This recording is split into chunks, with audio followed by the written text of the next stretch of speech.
انس بن مالک رضی اللہ تعالی عنہ روایت کی چې نبی کریم صلی الله علیه وسلم و فرمایل چې کوم وخت د شپې حضرت جبرئیل ما ته رالی زه د خوب راکښېنولم او راته ویل چې الله دې غواړي راځه د الله دیدار دی معراج ته د الله جل جلاله د دیدار ته په سفر باندې ولاړم نو بیا هلته د معراج په سفر کې الله تبارک وتعالی حضرت جبرئیل علیه السلام په واسطه نبی کریم صلی الله علیه وسلم او د دواړو سره ملګري الله د جنتو دیدار هم ور باندې وکړي د دوزخو دیدار هم الله جل جلاله ور باندې وکړي نبی علیه السلام چې په جنت کې د خپل امت ماڼیانې ویني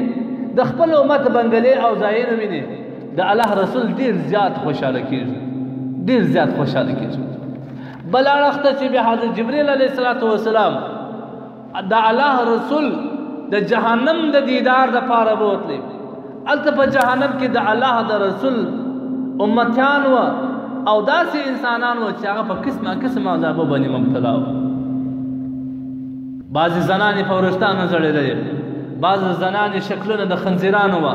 د بعضې زنانو شکلونه د سپې وه د بعضو دا په څه شکل باندې وه د بعضو دا په کم شکل باندې وه خو الله رسول وایي چې ما کتل جهنم په کنه کې یو انسانان ناست دی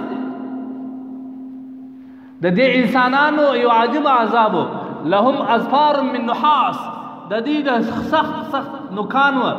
د دغه نوکانو په ذریعه باندې به دوی د خپل مخ غوښې او د خپل سینې غوښې جلا کولې او تیولې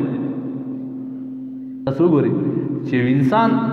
په خپل ځان ته تعذیب په خپل نوکانو باندې ورکي او مخ څخه غوښې را جلا کړي یا د خپل سینې څخه غوښې را جلا کړي څومره خطرناک عذاب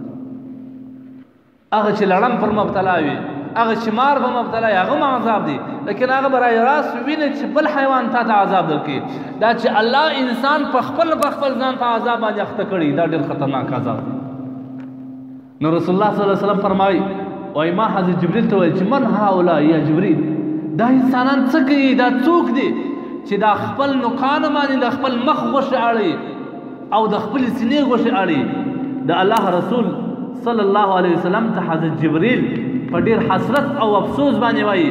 الذین یأکلون لحوم الناس دا هغه انسانان دي چې په دنیا کې د خلکو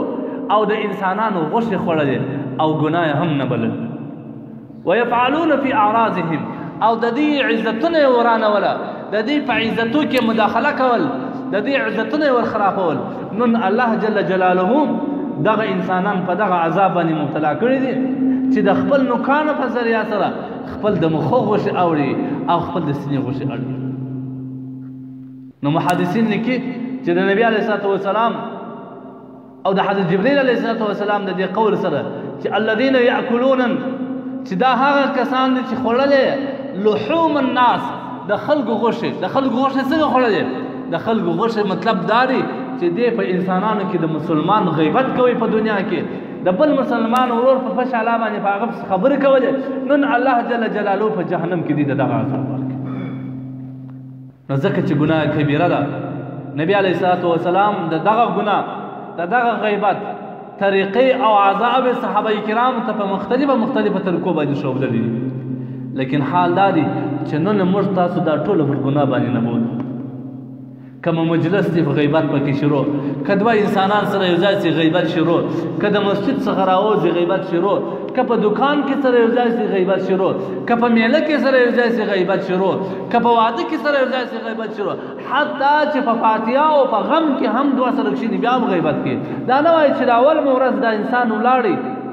د دنیا څخه کوچ او رحلت وکړي د دې به کم حال وي نو زه ولې د مسلمان ورور غیبت وکړم نو ځکه چې دا سخته ګناه ده نبی علیه السلام هم پر هغه باندې وایي چې الغیبة اشد من الزنا غیبت دا د زنا څخه ډېر سخت دی ما مخکې د دې وجه وویل چې انسان که زنا کوي د الله څخه بیریږي د مخلوق څخه شرمېږي داسې ځای غوره کړي د ځان دپاره چې دی یوازې وي څوک دی نه وویني که څوم الله دی ویني لیکن دی د ځان لپاره داسې ځان غوره کوي چې څوک دی نه ویني که څوم ګناه کبیره ده الله جل جلاله په کلام اعظم شان کې صریح د دې حرمت راوړی دی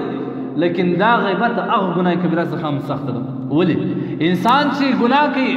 زنا کوي د ځان لپاره یو اسباب غواړي پټ ځای مختار کوي لیکن غیبت په علانیه باندې کوي د انسانانو څخه شرمېږي هم نه او ګناه پر ګناه باندې هم نه بولي نو ځکه چې دا د هغه سخته ده